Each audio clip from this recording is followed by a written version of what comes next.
What would you do if you were walking down the street one day, you saw an old lady waving at you? It's spooky. Trust me on this one. You're like, I love old women.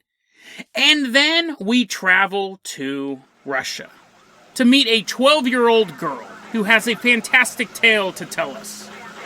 She will tell us about the time the aliens robbed her city blind. Today on Dead Rabbit Radio.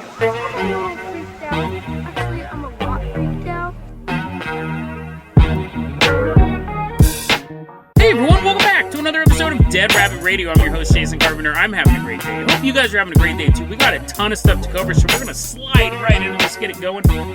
First off, let's give a shout out to one of our legacy Patreons coming into Dead Rabbit Command. Everyone get ready to give a round of applause for Rage Cat, one of our legacy Patreons. Rage Cat, thank you so much for supporting the show. Rage, you're going to be our captain, our pilot this episode. If you guys can't support the Patreon, I totally understand.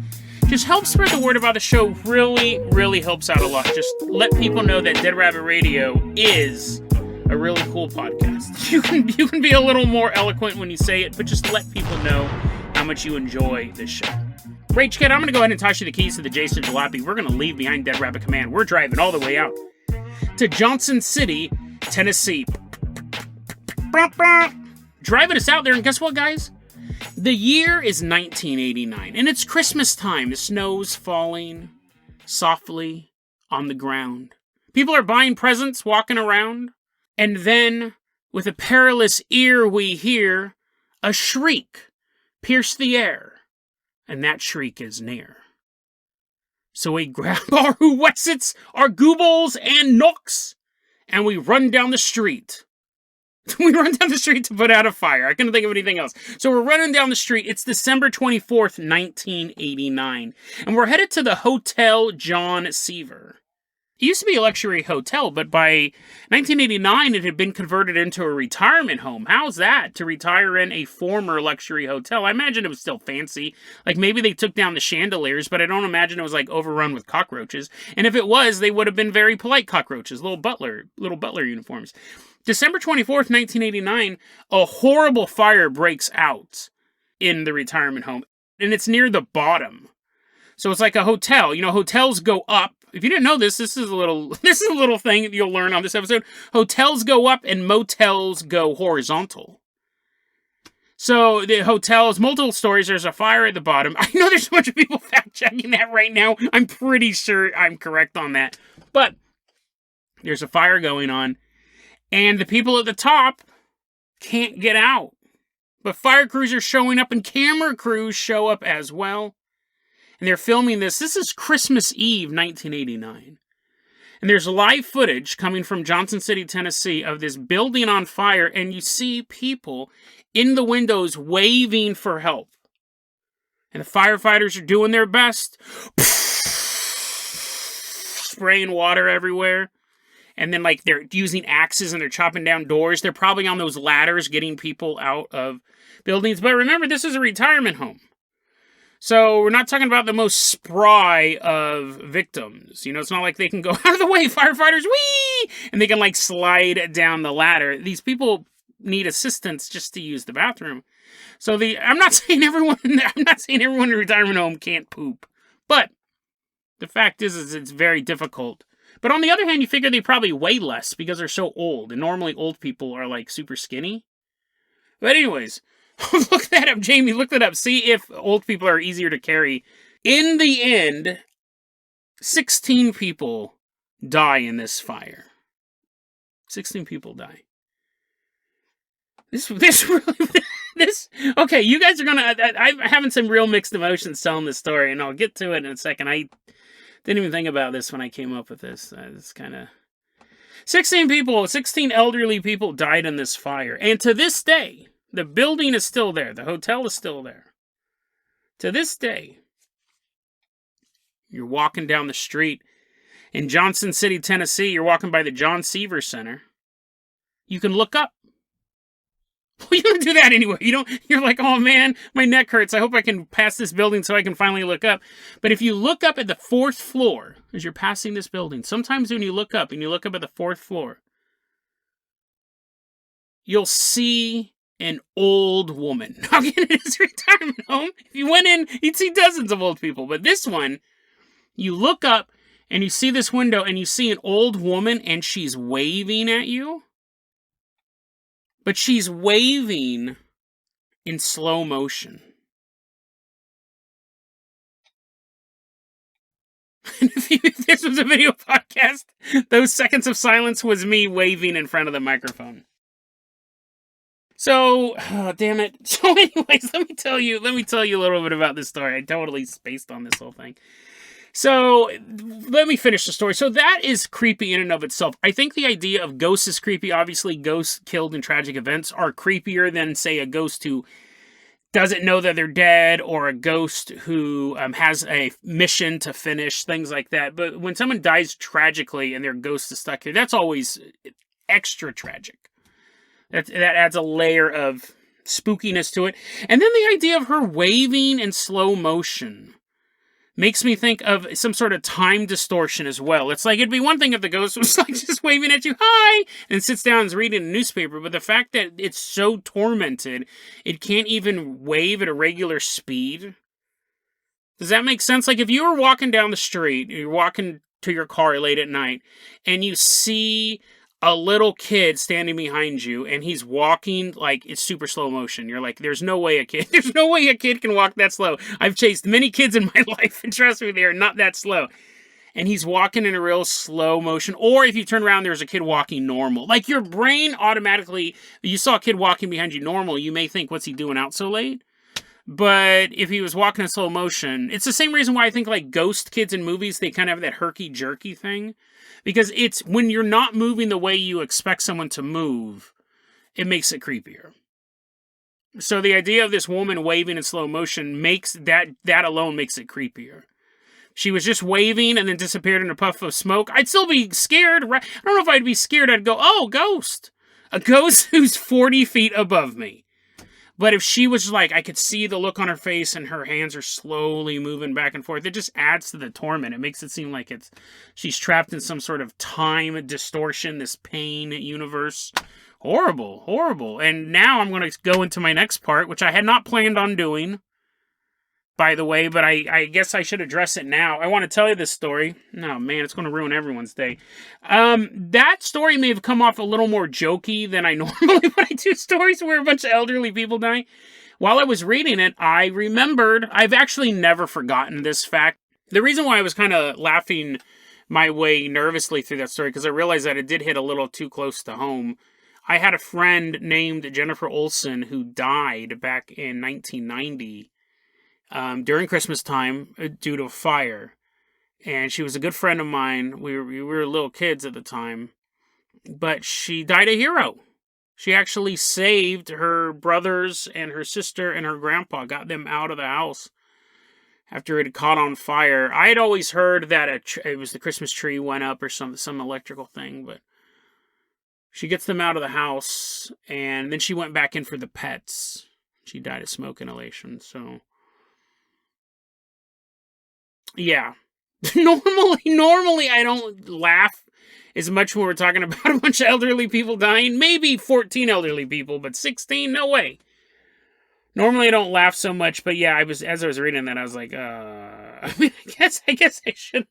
I don't laugh at all at any of these stories. Just usually I'm better at that, whether or not I'm related to them.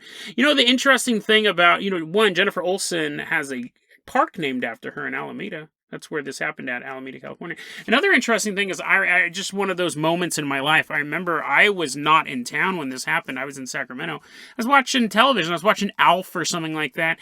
And my great-grandma McGee, she would always read the newspaper. And one day she's reading the newspaper and she goes, that poor girl.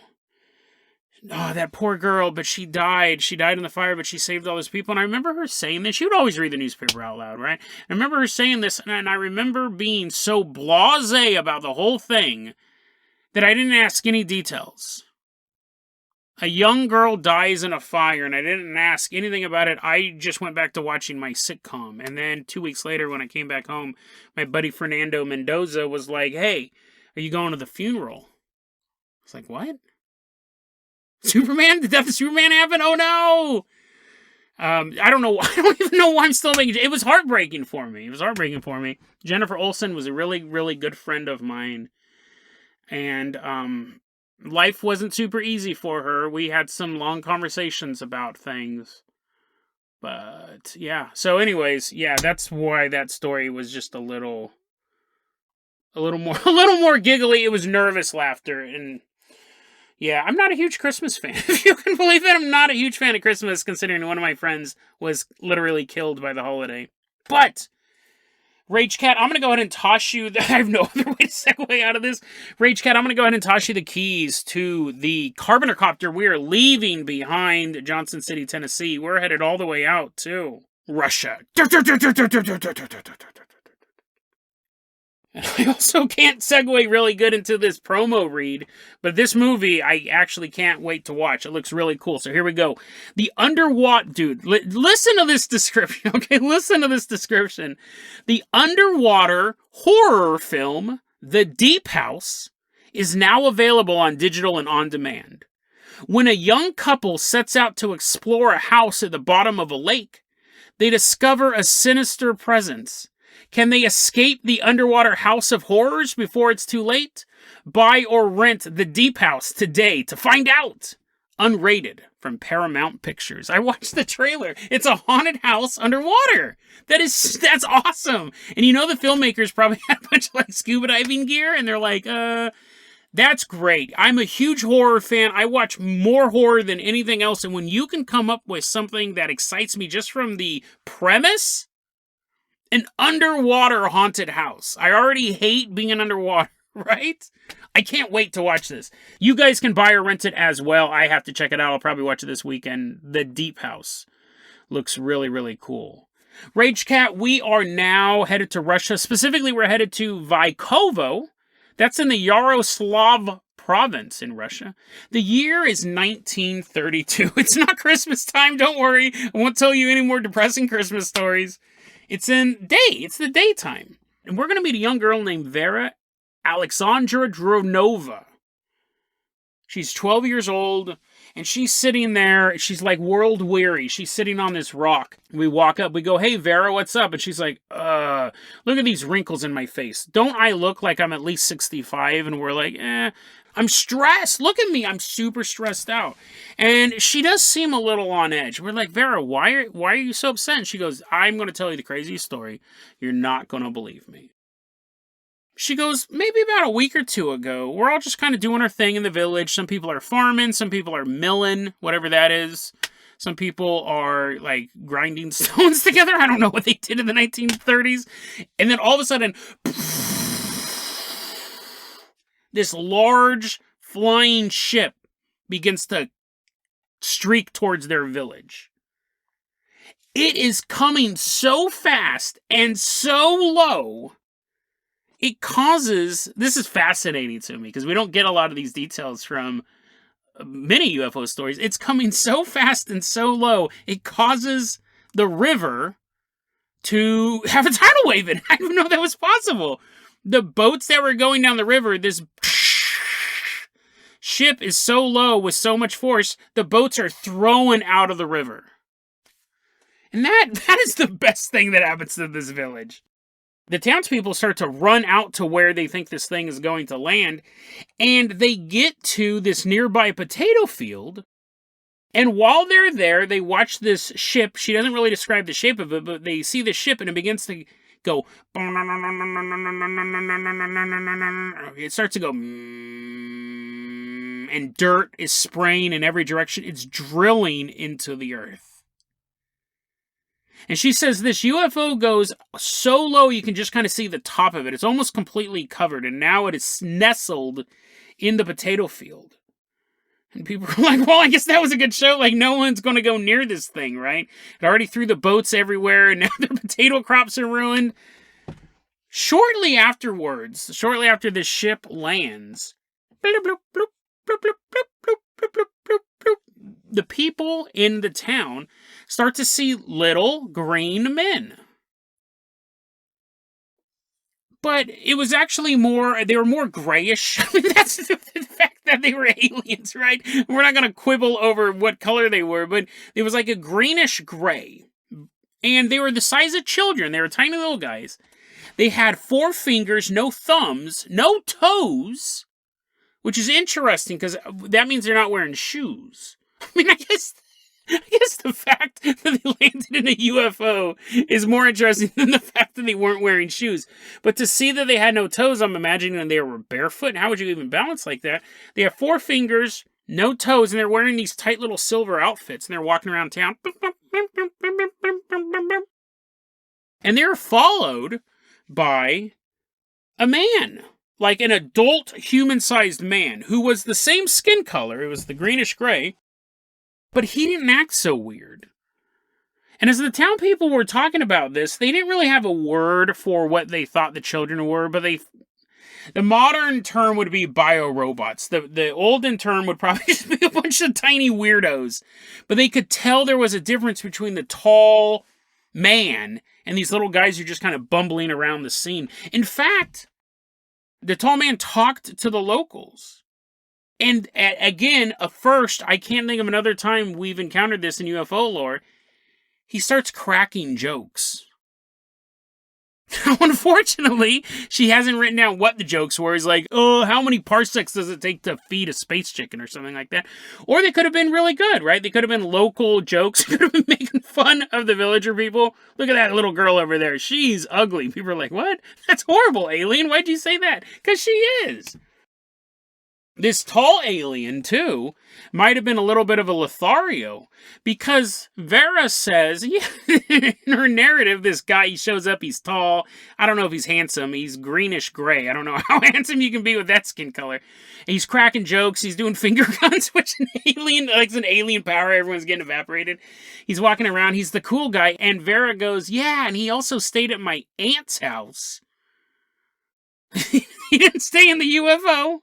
He didn't stay with the little green guys. He slept at my aunt's house. And she just kind of leaves it at that.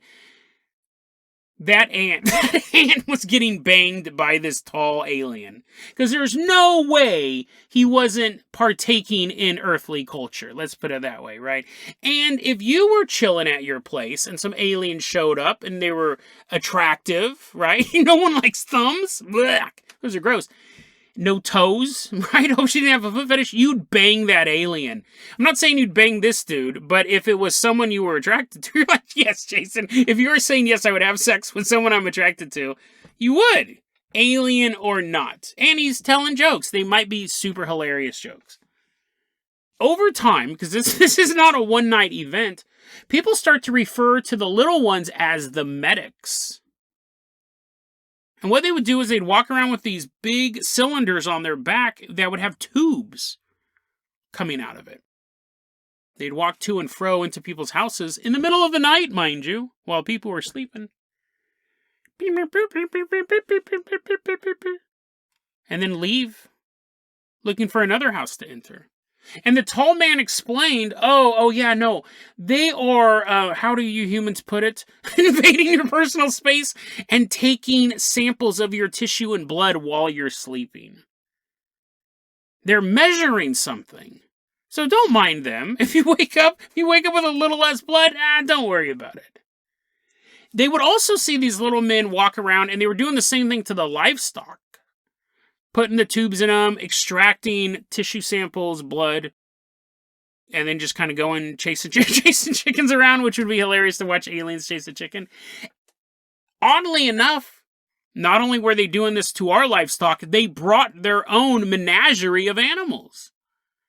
Vera said that every so often, they'd see a new dog coming down. It's not like they usually have pit bulls. This is a Rottweiler. These were alien dogs. She said they looked just like regular dogs, but their head was on top like a human's head. And I'm trying to picture that. Don't dogs have necks? But I guess that you're like, yes, Jason, dogs do have necks, but does a dog neck go out straight and a human neck go straight? I can't picture that. My mind's boggled. I don't understand. The exact sentence was like dogs, but their heads were located straight up, like those of a man. So maybe it was just dogs that needed some chiropractic work. But they'd see that. And the other animal they would not see are the monkeys, the space monkeys. What would happen is people would wake up. First off, they wake up, they have less skin and less blood than they had the day before. But then they would be like, oh man, I really need to eat. I really need to eat to replenish my bodily fluids. They'd go to get the eggs out of the fridge, or it's 1932. They went to go get the eggs out of the chicken, and the eggs would be gone. Chickens would be gone. Milk, gone. The whole pantry, nothing's in it. But poop. They slammed the pantry door shut. They're like, you monkeys! What they were finding all over town was monkey poop. We're in Russia. We're in Russia, by the way. Again, there's no monkeys native to Russia. They're finding monkey poop everywhere. They said that you would catch a glimpse of the monkey running away with a chicken under one arm and a carton of milk under the other. Maybe once every so often, but you would find his poop everywhere. There was so much monkey poop, it actually started to affect the local economy. It's not like they can start burning the dung. That's probably what I would have done. They couldn't feed their livestock. There was so much monkey poop. The monkeys would poop everywhere, and then they were, for whatever reason, they came all the way from Alpha Centauri. They've learned to love hay. So we were trying to feed the hay to the cows and the horses, and the cows are like, "Mrr," and they'd like walk away, and they'd be like, I'd rather starve over here. There was poop stuffed into the hay. It was full of excrement. So now the farmers are like, I have no chickens because these monsters ate the chickens. I have no eggs because I have no chickens. I need milk. I can't even feed my livestock because they're polluting the environment. They're poop polluting the environment. I just want to be clear. I do not write these jokes in advance. I do not not spend a week working on that. You'd walk into your house. You'd probably slip on some monkey poop. Then as your unconscious guys are sucking blood out of your body. It was a horrible thing to be in. And then, just when you thought it couldn't get any worse, you have no milk, you have no eggs, you have no cows, they're slowly starving to death. There's monkey poop everywhere. There's dogs that you can't comprehend where their heads are. You're waking up with less blood. This guy is most likely banging this ant. All the potatoes in town disappear. All of them. I mean, these guys have nothing to eat at this point. Every single potato disappears. Cheese and grain, what little they had left, is being stolen straight from the industrial buildings that is making the cheese and the grain. And Vera tells a story. She goes, one day I'm sitting by a silo. I don't know why she's sitting by the silo. Maybe it was the most boring day. How could it be boring, actually? There's space monkeys running around. But anyways, she's sitting by this silo, and she says, I watch a elephant with no trunk start walking through the village. And I'm walking alongside it were these little men, these medics, and they each have their little hoses, and the elephant, or elephant-like creature, has these giant containers on its back. And she goes, and I watched these little dudes and this elephant-like creature walk up to this silo full of grain, full of food for us. They attach these tubes to the granary, and then all the grain got sucked up into the elephant's tanks, and then they just turn around and walk. And when they go into the silo, when the humans check the silo, there's no food whatsoever. So the local economy completely collapses. You have no way to feed yourself. You have no way to sell anything. You can't really have a tourist destination. You can't be like, come see the space monkeys, because you can't see them. You only see the poop. They can't stop it either, these guys. And it's funny because she says we can't stop it, but I wonder what they actively did against him, right? You would assume right there that this guy's from another planet. Just his ship landing would be such a show of power. You wouldn't need to see a space gun. He moved the water. Like the ship came down and was throwing boats everywhere. So people start leaving. That's the path of least resistance, right? It's 1932 Russia. I'm sure there's not a famine somewhere else in the country. I'm sure everything will be fine. You can go all throughout this communist paradise. So these people start leaving the city. And then this is where the story takes... This is such an interesting fact. All of that stuff is a great UFO alien story. But then we get this final tidbit here. Eventually, the Soviet Union gets wind of what has happened in this town. So they send some investigators out. They get investigated by the Soviet Union. What happens is the investigators get there. There's no aliens. All they see is a town that is so poorly run. It has no food. It has no goods that it can trade with. Half the population has disappeared into other towns. So the local officials are charged with sabotage and arrested. And most likely died in some gulag somewhere. That is the story that Vera tells us. That story came from the Yaroslav UFO group. I got it from thingaboutitdocs.com, but they got it from the Yaroslav UFO group. Fascinating story on the two levels. One, just the idea of aliens coming down and just taking what they want. Taking what they want. We did an episode recently about the aliens that just came down and pointed at people and then they disappeared. That was a chilling one. This one's a little more lighthearted. They're just destroying an economy. But what could you really do? Like, I could walk into a bunch, like, where a bunch of beavers hang out and just start taking logs off their dam and be like, thanks, I'm gonna go burn these in my fireplace. Like, sure, they can probably, like, hit me with their tails or maybe do some sort of over the hedge or furry vengeance thing and build a trap and have a skunk fart in my face. Yeah. But, I mean, really, what are you gonna do? Bite me? I'm sure they could probably injure me with a couple bites to the Achilles tendon. But at the end of the day, like, I'll just be kicking the beavers into the water and then watching them swim away. That's what aliens would do, right? We have these Independence Day, these ideas of shooting aliens and stuff like that. But Robotech fighting off the Zentradi menace. But remember the thing about Robotech, you're like, Jason, I don't remember anything about Robotech. Robotech, the only reason why the humans were able to fight the Zentradi was because an alien spaceship crashed on Earth first. So we had all their technology. We knew they were coming and we could retrofit it, or what do they call it? Reverse engineer it to build the Veritech fighters.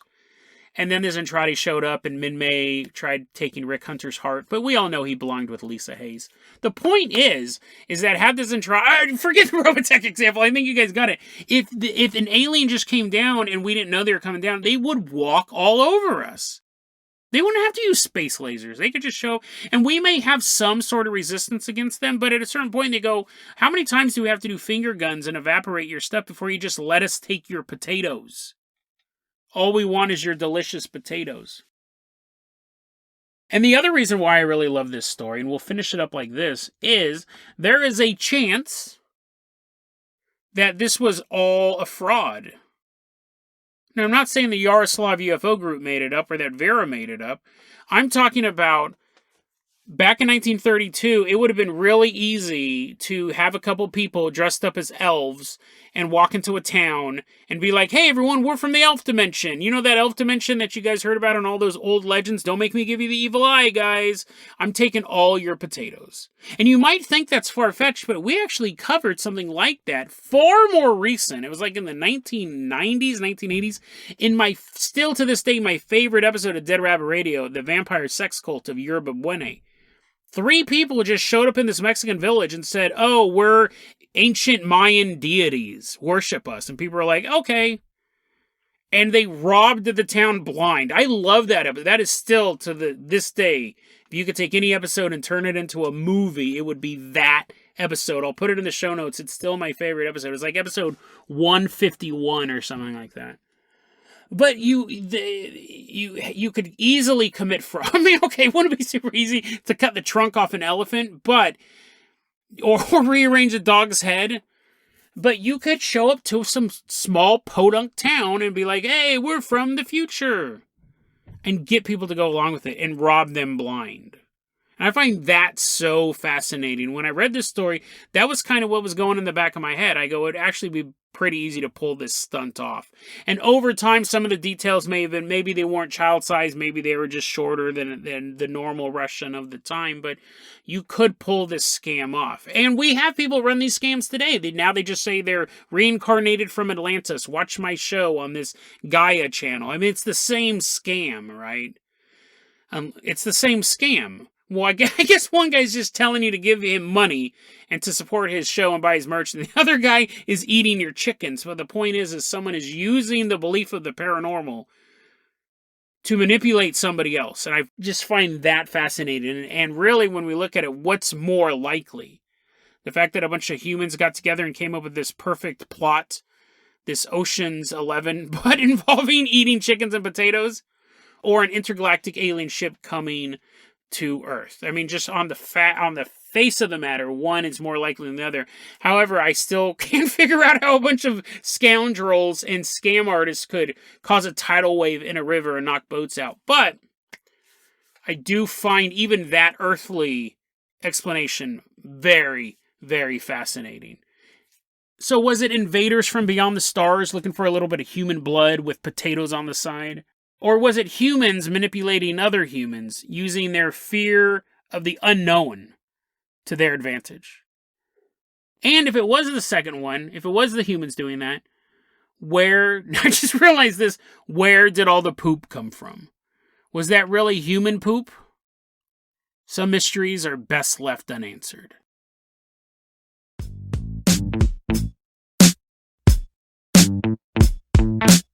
DeadRabbitRadio@gmail.com is going to be our email address. You can also hit us up at Facebook.com/DeadRabbitRadio. TikTok is @DeadRabbitRadio. Dead Rabbit Radio is the daily paranormal conspiracy and true crime podcast. You don't have to listen to it every day. I'm glad you listened to it today. Have a great one, guys.